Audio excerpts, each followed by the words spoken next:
ថ្ងៃទី4 ខែ 11 ឆ្នាំ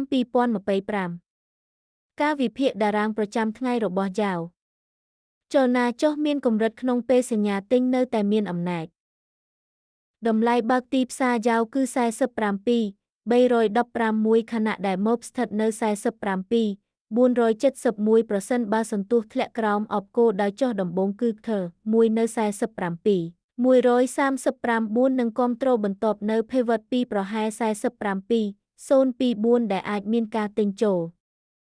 ប៉ុន្តែប្រសិនបើសន្ទុះឡើងលើអបគោលដៅដំបូងគឺមកនៅ47,471ដែលស្ថិតជាមួយខ1នៅ47,494បង្កើតតំបន់ធន់ខ្លីសម្រាប់តាមដានដោយសារតែខ្សែនិង Cases នៅតែបង្ហាញសញ្ញាទិញការធ្លាក់ចុះគឺមានកម្រិតព្រោះអារម្មណ៍ទីផ្សារនៅតែគាំទ្រពួកអ្នកទិញស្បែកជំនួយការវិភាគនេះគឺសម្រាប់គោលបំណងផ្ដល់ព័ត៌មានតែប៉ុណ្ណោះហើយមិនត្រូវបានចាត់ទុកជាដំបូន្មានហិរញ្ញវត្ថុទេ